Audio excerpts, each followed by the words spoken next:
भगवंता ने दिन्य हो जीवा तारंजार ने दिन्य हो मोक्ष के मार्गा ने दिन्य हो अनंत कोटि संता ने दिन्य हो राम सभा में राम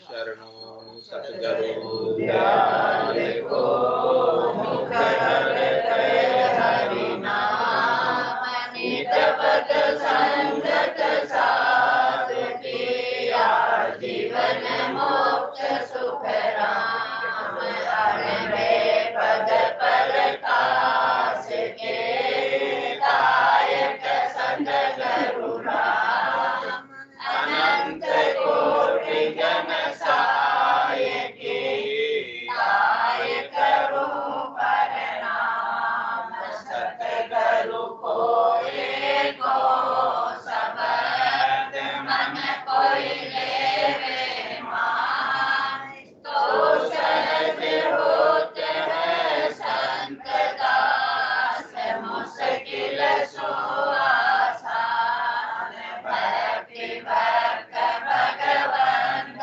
करो चतुर नाम बपुए जिनके पद रज परस नासक विघ्न अनेक सब धरती कागज करो सब वन कलम कटाए सात समुद्र शाही करो सतगुरु गुण लिखा न जाए राम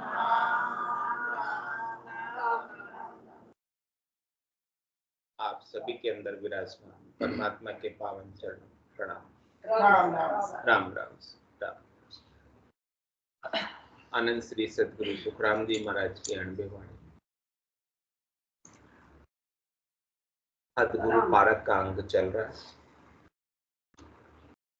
महाराज हतगुरु और सतगुरु में अंतर बता रहे हैं। उस अंतर को समझकर हमें सतगुरु के ज्ञान को धारण करना, सत्य केवल्य ज्ञान को धारण करना और सत्य केवल्य ज्ञान को जो धारण कर लेता है वो अमर हो जाता है, वो अविनाशी हो जाता है, वो अजर हो जाता है, वो अगाध हो जाता है, वो अमाप हो जाता है, वो अथाक हो जाता है, वो निश्चिंत हो जाता है, निशोक हो जाता है, निशंक हो जाता है, निडर हो जाता है, निर्भय हो जाता है। ऐसा ये अद्भुत विलक्षण ज्ञान है और ये ज्ञान केवल आपको सतगुरु ही बताते हैं। सतगुरु ये ज्ञान कोई नहीं बताता।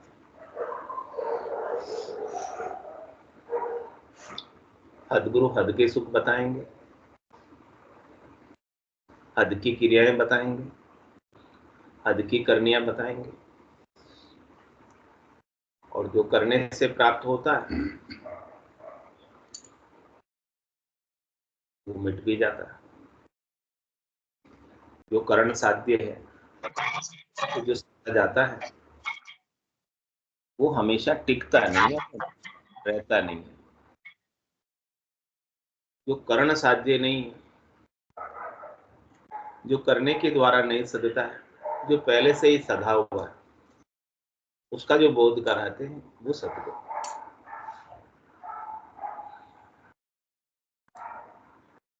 महाराज के लाख बात की बात या सुन जो रे सब कोय, सुखदेव निर्गुण भेद बिन सब हद का गुरु हो। कहने कि जब तक आपको निर्गुण निराकार अजोनी अजन्मे स्वरूप का भेद नहीं मिलता, स्वरूप का भान नहीं हो जाए, स्वरूप का ज्ञान नहीं हो जाए, स्वरूप की समझ नहीं आ जाए, तब तक महाराज कह रहे हैं कि इसके अलावा जो कोई चीज बताता है, स्वरूप आपकी आत्मा है, इस स्वरूप के अलावा जो कोई चीज बताते हैं वो सब अनात्मा है। तो आत्मा तो अगम की है और अनात्मा जो है हद की है। आत्मा असीम है और बाकी सबकी सीमा है। कोई भी आपको सुख की बात बता देगा, शरीर का, संसार का, और वो आप प्राप्त भी कर लोगे, और फिर वो प्राप्त करने के बाद हमेशा भी रहेगा, नहीं रहेगा। क्यों रहना चाहिए? हमेशा प्राप्त कर लिया एक बार, इतनी मेहनत करके तो प्राप्त किया और फिर रहता नहीं, रहता नहीं। स्थायी क्या रहे? तो इतनी सारी तो मेहनत की उसको प्राप्त करने के लिए, इतना सारे कष्ट उठाए, फिर भी नहीं रहे। इतनी सारी तपस्या की उसको प्राप्त करने के लिए, बहुत उपाय किए प्राप्त करने के, इतने सारे उपाय करने के बाद भी रहा नहीं, चला गया। क्योंकि उन्होंने जो आपको दिया ना, हद की चीज थी, सीमित चीज, असीम चीज नहीं देते। यदि वो असीम चीज देते तो वो कभी जाती नहीं। अनंत चीज देते तो उसका अंत आता ही नहीं, अपार चीज देते तो उसका पार आता ही नहीं, अगाध चीज देते तो वो थोड़ी नहीं होती, हमेशा बनी रहती। तो महाराज के आपका जो निर्गुण आत्मा है, जो तीनों गुणों से अलग है, रजव सत्व और तमस, ये गुण सब सीमित है, ये गुण सब हद में है। इन गुणों का जो सुख है, रजोगुण का सुख, सतोगुण का सुख, तमोगुण का सुख, ये सारे सुख भी हद में, लिमिट में।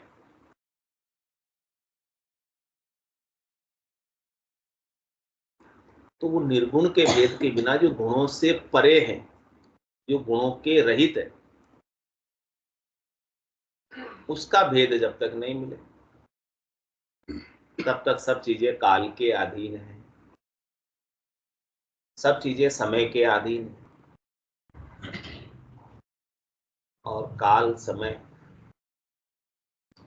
सबको समाप्त कर देता है, अच्छे को भी समाप्त कर देता है, बुरे को भी समाप्त कर। काल के सामने न अच्छा टिकता है और काल के सामने न बुरा टिकता है। आपको विचार भी आते हैं, कभी अच्छे विचार भी आते हैं, लेकिन आप उसे लागू नहीं करते, अंदर ही रखे रहते। तो थोड़ी देर बाद क्या होता है, वो काल उस अच्छे विचार को भी समाप्त कर देता है, और आपके अंदर बुरे विचार भी आते हैं। आप ठहर जाते हैं, थोड़ी देर इम्प्लीमेंट नहीं करते, तो थोड़ी देर बाद काल क्या करेगा, उस बुरे विचार को समाप्त कर देगा। तो कह रहे हैं कि कुछ भी चीज जो बाद में हुई है, यानी विचार भी नहीं टिकता आपका, चाहे अच्छा हो चाहे बुरा हो, सबको काल खा जाता, सबको समय बर्बाद कर देता।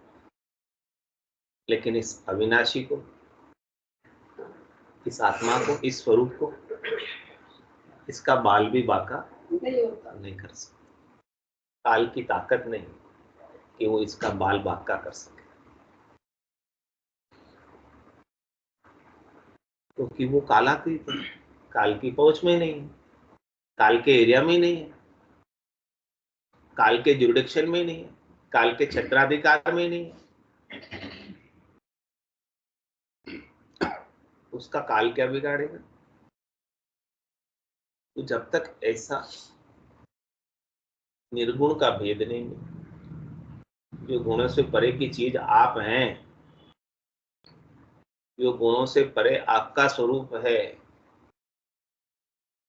उसकी समझ नहीं हो,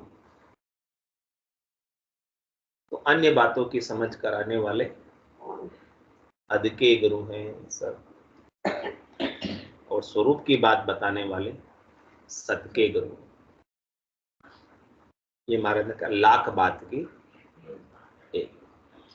कैसे समझना चाहते हो आप? लाख बात, लाख दृष्टांत से समझना चाहते हो तो मैं लाख दृष्टांत देके समझा दूंगा आपको। और इन लाखों दृष्टांत के अलावा एक में समझना चाहते हो, एक में ही समझ जाओ तुरंत ही।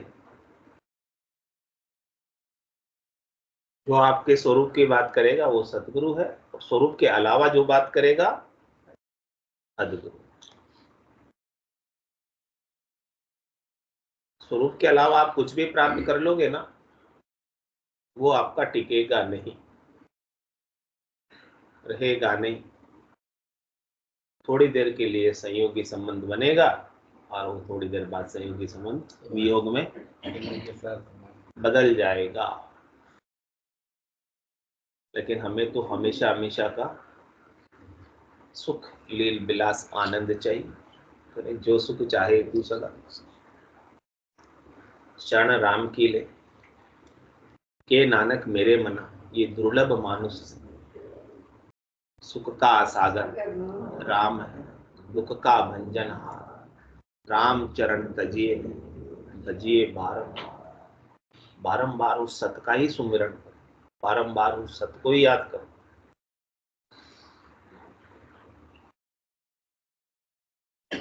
सत का सुमरण बना रहेगा तो दुख का कोई काम ही नहीं, दुख का लेश मात्र भी कोई कारण नहीं है सत के सुमरण के।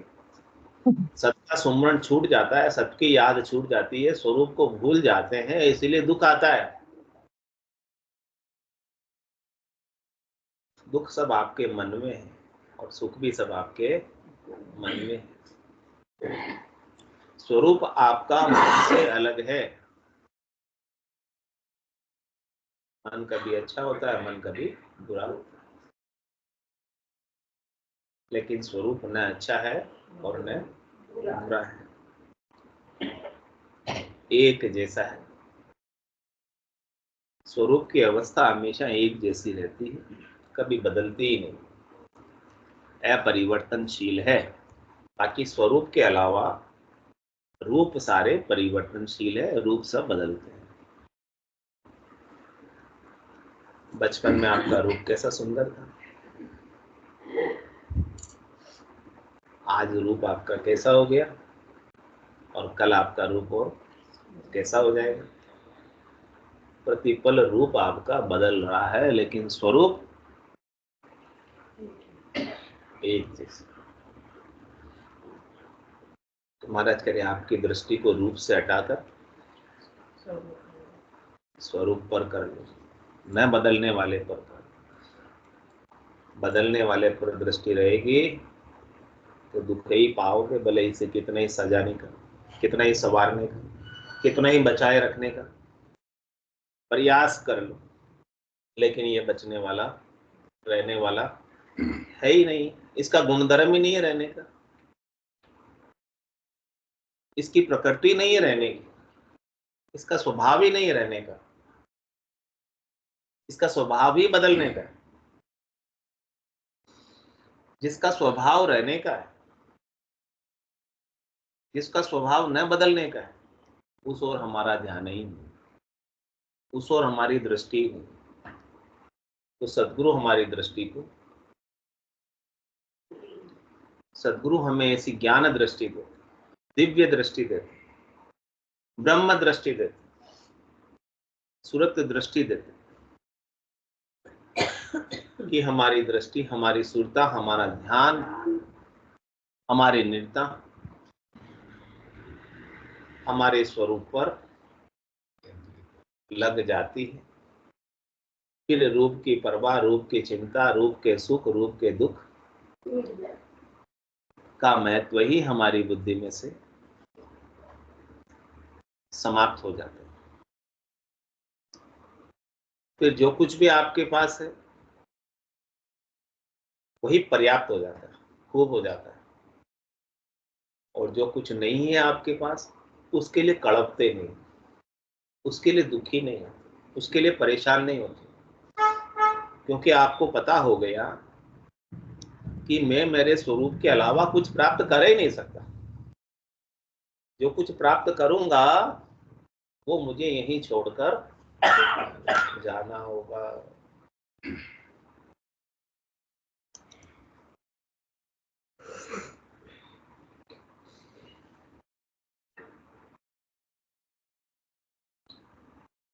तो आप अपने स्वरूप का आनंद लें, आप अपने स्वरूप में स्थित हो जाए। ये बात आपको स्वरूप में स्थिति की केवल और केवल सतगुरु ही बताएंगे और कोई नहीं बताएंगे। बाकी सब संसार के सामान जो साथ जाने वाले नहीं हैं, उसे इकट्ठा करने की बात करेंगे।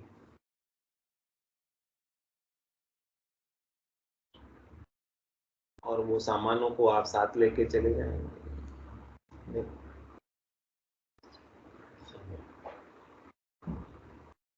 एक प्रदर्शनी लगी थी, एग्जीबिशन, उसमें दोनों बात की छूट थी, जितना आप खाओ खा लो, बाकी आप साथ ले जाओ। प्रदर्शनी में कोई बात की छूट थी। हाँ, दोनों बात की छूट थी। तो जिन्होंने खाया खा लिया अंदर खाने पीने के सामान, और कोई उठा के भी चलने लगे उसमें से। लेकिन बाहर गेट पे चौकीदार खड़ा था, बोले जिसने खा लिया वो तो उसका हो गया, तो मेरा खा लिया वो तो इसका वही। और जो सामान साथ में उठाया है वो यही दर्ज है। तो वो बोझ को तो उठा उठा के फिर रहे थे अंदर कि हमारा है हमारा है, उनको तो ये पता चल गया ना कि ले जाने की भी छूट है। लेकिन बाहर गेट पे वो चौकीदार नहीं लेगा, चौकीदार का पता नहीं था कि वो रोक लेगा।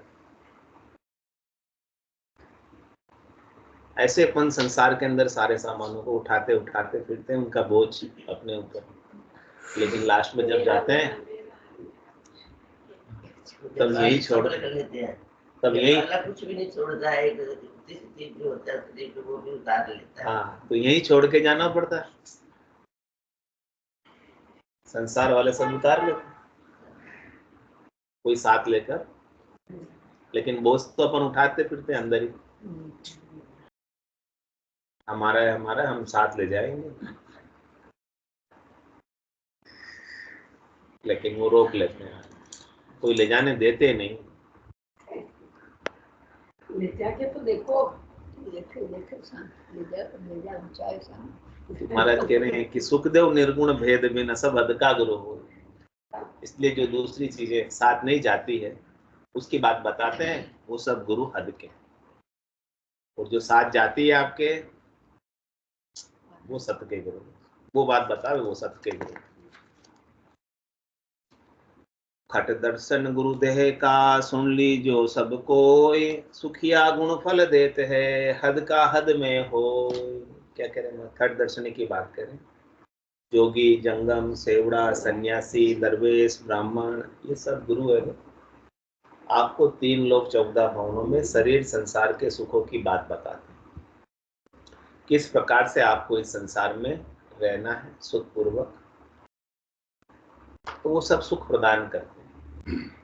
यहाँ के यम नियम बताते हैं, यहाँ के आचार संहिता बताते हैं, शरीर को स्वस्थ रखने की बात करते हैं, मन को स्वस्थ रखने की बात करते हैं, न्याय पूर्वक रहने की बात करते हैं, नीति पर चलने की बात करते हैं।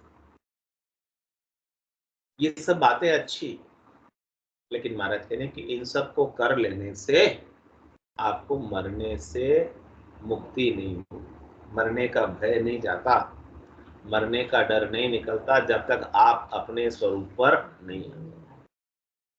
कितने ही स्वस्थ हो जाओ, अंत तो गत्वा तो इस शरीर को छोड़ना ही पड़ेगा। कितना ही योग कर लो, कितना ही प्राणायाम कर लो, इसका मतलब नहीं करना ये नहीं है, करना है। जब तक जीना है तब तक स्वस्थ जीना है, लेकिन केवल उसी पे आश्रित मत हो जाना है कि ये योग प्राणायाम करने से हम हमेशा हमेशा के लिए बच जाएंगे काल से।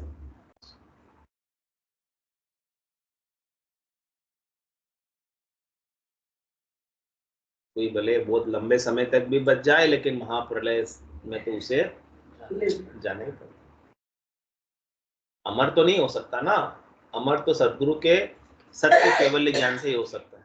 अमर तो सत्य स्वरूप के बोध से ही हो सकता है, सत्य स्वरूप के भान से ही हो सकता है कि मेरा स्वरूप महाप्रलय में भी नहीं मरता।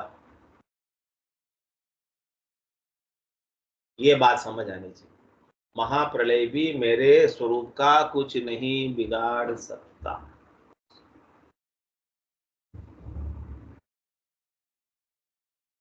तो खट दर्शन गुरुदेव का सुन ली जो सब कोई, सुखिया गुण फल देत है हद का हद में हो। ये सब चीजें मिली है, गुण मिला है, गुण गुणों में बरतते हैं।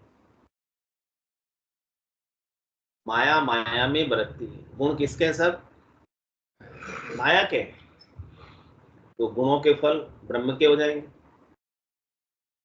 गुण जब माया के हैं तो गुणों के फल ब्रह्म के हो जाएंगे, माया के रहेंगे ना। तो माया के फल सीमित हैं, असीम है, हद के है, बेहद के, अगम के। माया के फल, गुणों के फल, रजोगुण के फल, सतोगुण के फल, तमोगुण के फल सब सीमित है। तो जो कुछ भी फल मिल रहा है खटदर्शनियों से भी, वो भी सीमित ही मिल रहा है, थोड़ा सा ही मिल रहा है, अल्प ही मिल रहा है। हमेशा हमेशा का अमर कर देने वाला फल इनके पास भी नहीं, खटदर्शनियों के पास भी वो ज्ञान नहीं है स्वरूप के बोध का।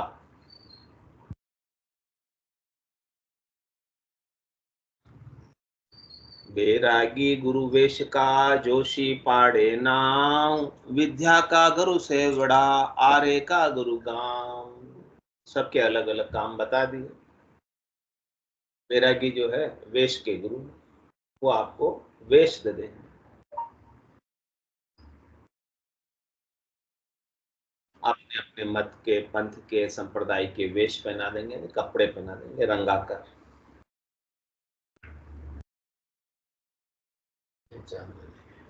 तो क्या कपड़े रंगाकर पहन देने से आप मुक्त हो जाओगे?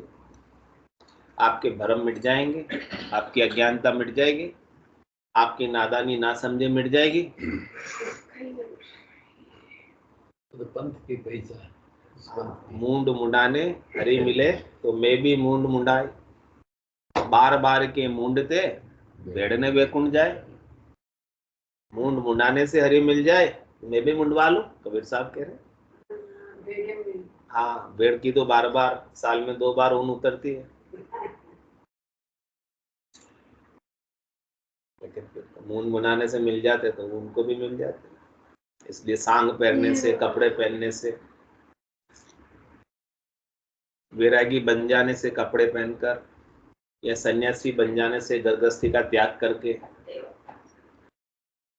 स्वरूप का बोध हो जाता तो सारे वैरागी मोक्ष में चले जाते। लेकिन कह रहे करोड़ मज संत कोई गम पार।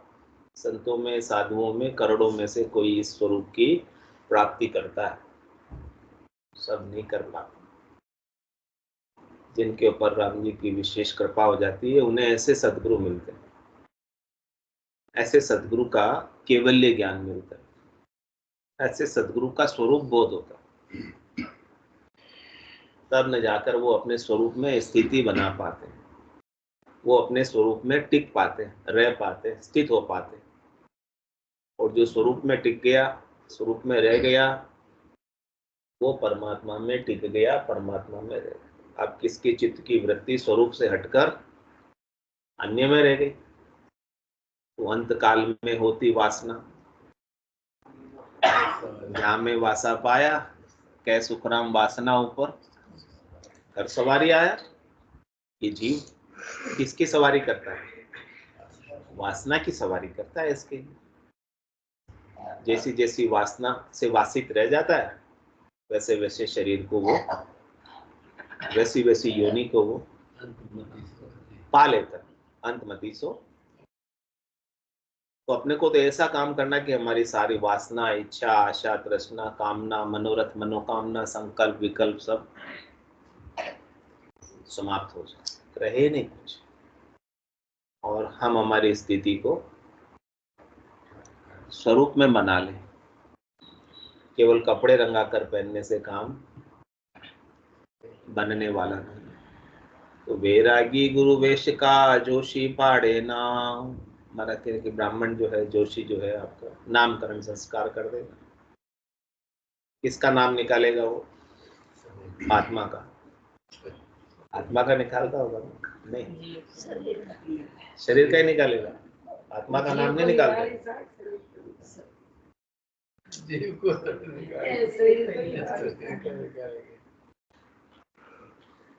तो शरीर गया और शरीर का नाम रह जाएगा पीछे से। शरीर के साथ शरीर का नाम भी चला जाता है, भूतपूर्व हो जाता है, फिर भूत बन जाता है।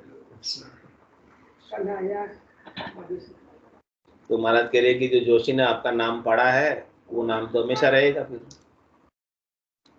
ब्राह्मण ने जो आपका नाम पढ़ा, अगले जन्म में भी वही रहेगा? नहीं, पिछले जन्म में भी वही था? नहीं, बदल जाता सब। तो वो आप जो जोशी ने आपको नाम दिया, वो सत का नाम दिया, असत का नाम दिया? असत का नाम दिया, क्योंकि आपकी देह असत है, तो नाम दिया वो भी देह का नाम है। तो देह का नाम सत हुआ कि असत? तो जोशी जी, ब्राह्मण जी गुरु आपके सत के गुरु हुए कि असत के गुरु हुए? पंडित जी गुरु असत के हुए कि सत के हुए? तो वैरागी गुरु वेश का जोशी पाड़े नाम, विद्या का गुरु से बड़ा और आर्य का गुरु गांव। महाराज कह रहे आपको सेवड़े जो होते हैं शिक्षा देते हैं, शिक्षा देने का काम सेवड़े को दिया हुआ है ब्रह्मा जी ने। जति, यति, जति सेवड़े कहलाते हैं। इनको विद्या देने का काम किया कि आप विद्या दें, ज्ञान दें,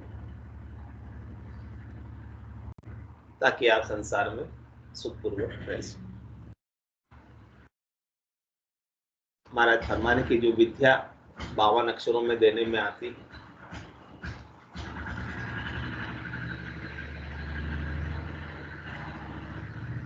वो सब इंद्रियों तक सीमित, लेकिन जो स्वरूप का बोध है वो इंद्रियातीत। राम कागदा ऊपर मंडे नहीं, मुख और जीभ पर आए नहीं। जो सेवड़े जो जति जो भी विद्या देते हैं वो सब 52 अक्षरों का ज्ञान देते हैं। सतगुरु आपको 52 अक्षरों से बाहर की वस्तु बताते हैं। 52 गादी ऊपरे पुरुष फिरे कहूँ एक, वो सुख को सागर प्रेस तो आवे पुरबला लेख, आवे पुरबला लेख जना को ले जावे, बड़ो पुरुष तब तेज बाट अटकर नहीं पा। सुखराम काट फंद जीव का, तारे हंस अनेक, 52 गादी ऊपरे पुरुष फिरे। वो अकाल पुरुष की बात बताते हैं जो 52 अक्षरों में आता है। 52 अक्षरों में जो भी नाम आता है ना, वो सब काल पुरुष है।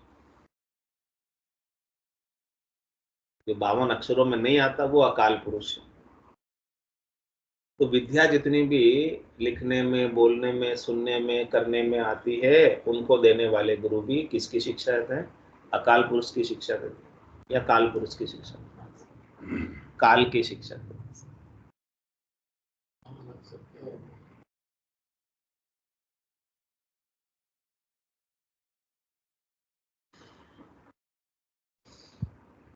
और जो सिखाते हैं आप कभी भूलते तो नहीं, या भूल भी जाते? सीखी हुई बात भूल भी जाते, स्थायी नहीं है ना,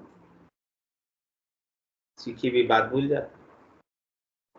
लेकिन महाराज कह रहे हैं एक बार आपको स्वरूप का बोध हो गया, वो जाने वाला नहीं।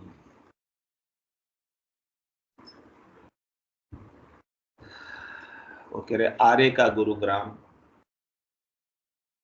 आरा होता है, मुक्ता होता है तो गांव वालों की इजाजत से होता है, यानी पंचायत की पंचों के इजाजत से होता है आरा।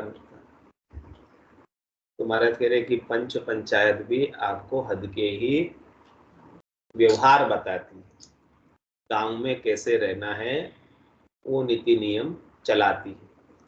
वो भी आपको आपके स्वरूप की बात पंच पंचायती भी बताने वाली नहीं।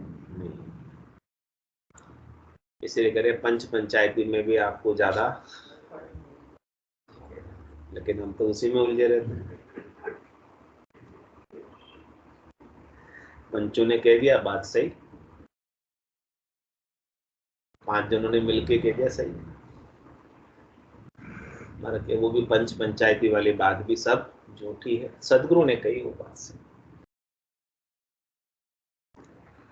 वैद्य गुरु इन रोग का, इंद्रिया का गुरु भोग, मन का गुरु तो ज्ञान है, प्राणों का गुरु राजयोग। सबके गुरु बता देंगे। वैद्य गुरु इन रोग का, आपके शरीर में कोई व्याधि, कोई कष्ट है, कोई तकलीफ है, कोई रोग है, कहीं कुछ दुखता है, तो किसके पास जाओगे? सदगुरु के पास नहीं, डॉक्टर के पास। क्योंकि आपकी बीमारी हद की है, आपकी बीमारी शरीर की है, तो उसके लिए डॉक्टर भी शरीर का ही चाहिए।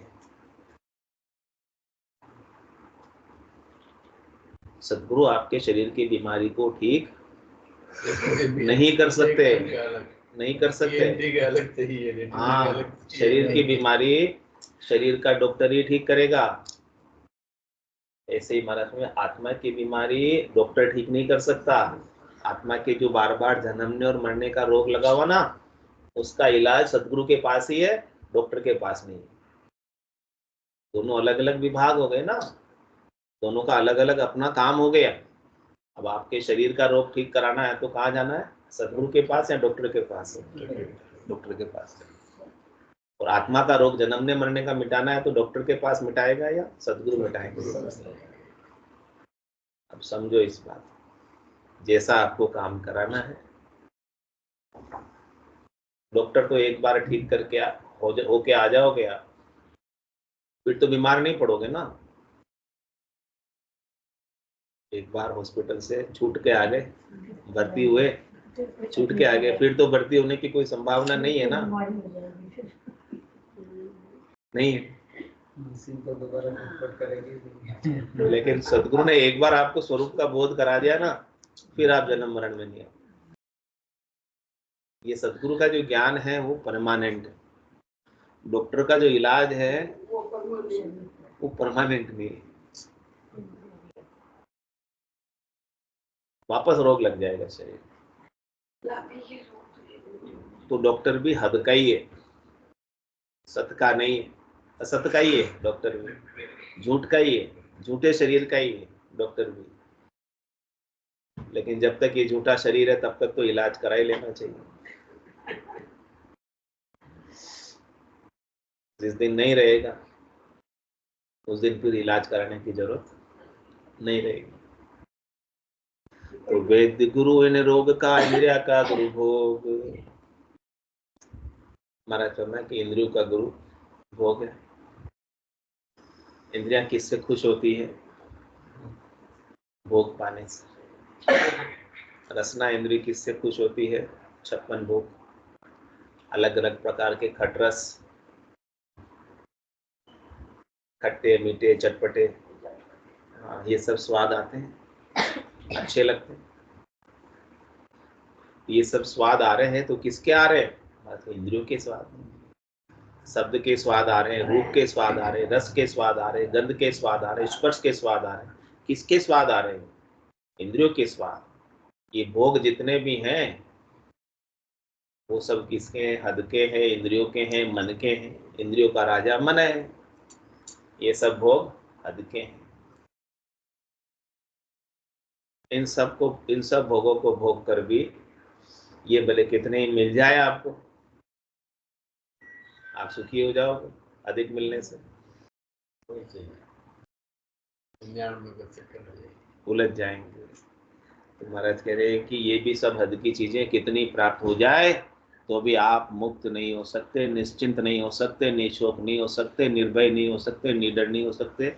उल्टा और ये डर लग जाएगा कि जो सुख मुझे मिला हुआ है वो कहीं, हाँ, जो सुविधाएं मुझे मिली हुई है वो कहीं छीन न जाए, समाप्त न हो जाए।